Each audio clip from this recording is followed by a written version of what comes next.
What's up, sons? It's Blind Rod with Son of a Tech once again, and today I have a quick video covering my settings for the RTX 3080 Ti. Yes, these are light hash rate models. No, they are not fully unlocked yet. However, we will be chatting a little bit about that because it's been pretty clear that not only have other people experienced it, but I've personally experienced the full hash rate unlocks on these GPUs randomly, and they're quite impressive. We'll get into the details right after a word from our sponsor. Today's video is brought to you in partnership with GamerSupps. GamerSupps provides a healthy alternative to sugary energy drinks with delicious flavors like Misfits Melon or my favorite Blue Raz. I use the GamerSupps as an alternative to support my active lifestyle outside of content creation. Caffeine-free options are great for late-night gaming after the kids have gone to bed. And my favorite part about GamerSupps is that they accept cryptocurrency, and for a limited time, when you purchase a tub with cryptocurrency, you will receive a Bitcoin shaker. Follow the affiliate link in the description, and don't forget to use code SOAT at checkout.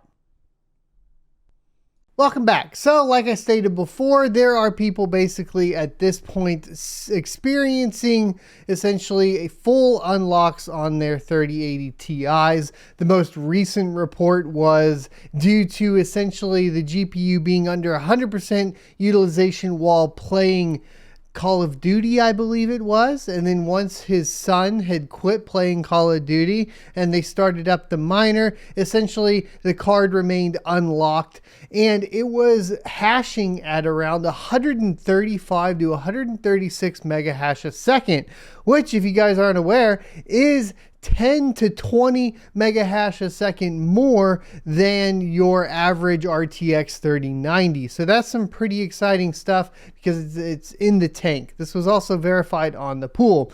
Now, if you guys follow me on Twitter, make sure also, if you aren't, that you go ahead and follow me at Son of a Tech, because I do post stuff regarding, of course, cryptocurrency mining over there. But I had actually experienced an unlock via HiveOS for a brief amount of time, and I tried not to touch it for as long as possible, where I had one of my 3080 Ti's hashing at 120 mega hash a second. Now, during this time, I confirmed it on the pool as well, and we were mining to Crazy Pool at the time, and it was pretty impressive. However, once the rig rebooted, we were back to the normal unlock rate. So it is potential there, or there is potential there for full unlocks. The 3080 Ti seem to be accidentally doing it more often than some of the other light hash rate GPUs for whatever reason I'm not fully sure of. But today we're just going to go over the best settings for the RTX 3080 Ti as you can currently get it, and that's going to get you or net you around 88 to 89 mega hash a second. Some people and their mileage, of course, your mileage will vary, are getting more than that. Now, if you guys didn't see the video yesterday, there's a new version of NB Miner and it's 39.6. Previously on the RTX 3080 Ti, I was using LOL Miner and we would hover between 82 to 84 mega hash a second with the overclock settings that we're going to show you guys. And now, of course, we have moved on to utilizing, of course, NB Miner version 39.6 in HiveOS. If we pull it up here, you guys can see that we have two RTX 3080 Ti's. One is from EVGA and the other one is from Zotac. They are both running NB Miner. They're both in the same rig and they both have identical overclock settings.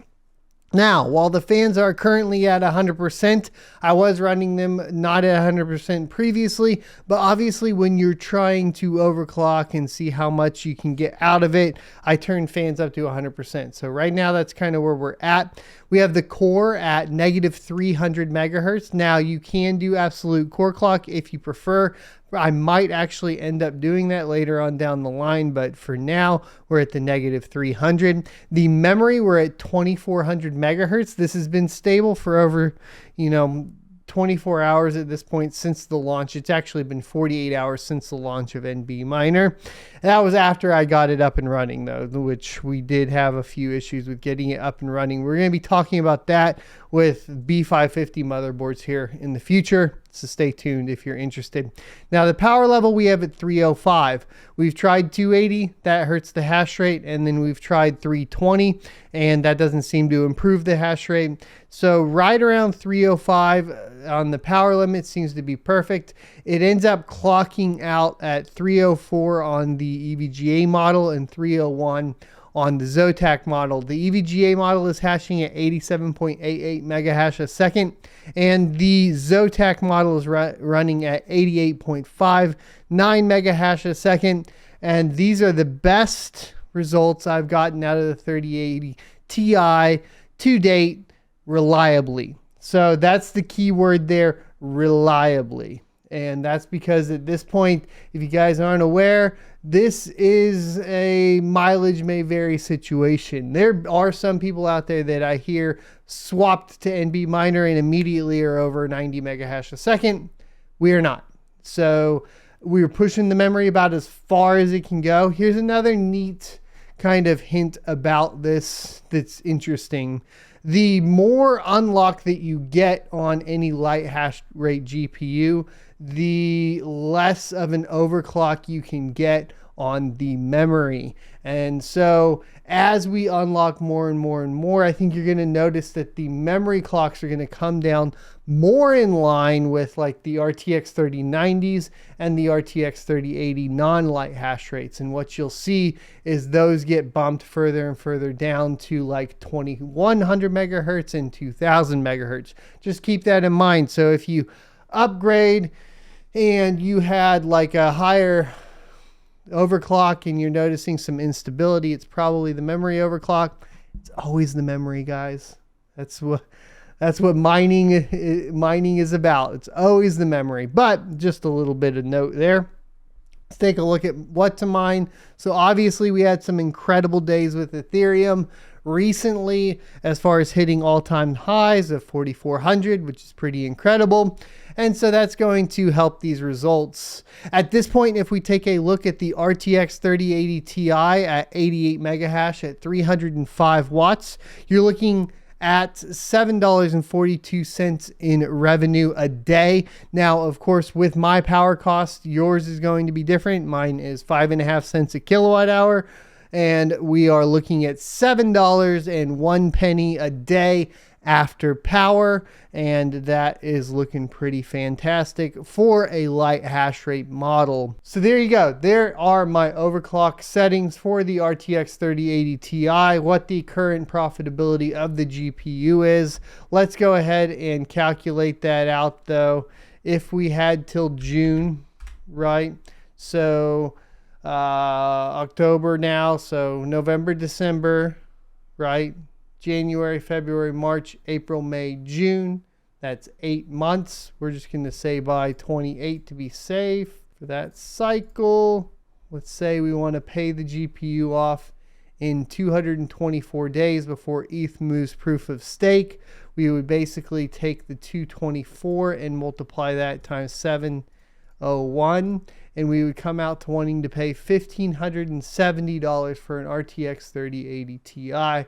At least as I sit with it right now personally. Obviously, I'm looking more towards RTX 3090s, so your mileage may vary. You may want to pick these up. A lot of people are looking at RTX 2070 Supers. Of course, those days have kind of passed. Anytime us crypto mining YouTubers make a video about it, then bye-bye deals. So we try to work around it. We try to do our best to give you guys the information you need to be successful as a cryptocurrency miner. But, you know, at the same time, unfortunately, it is what it is. Interestingly enough, the best ROI currently on available equipment to purchase is going to be the L3 Plus, but be careful with those because the L7s are coming out in November. Thanks for watching. Be sure to leave a like, comment, subscribe, and I will see you next Tuesday. If you enjoyed this video, be sure to subscribe to see more. Also, you can check out this playlist for more content talking about cryptocurrency.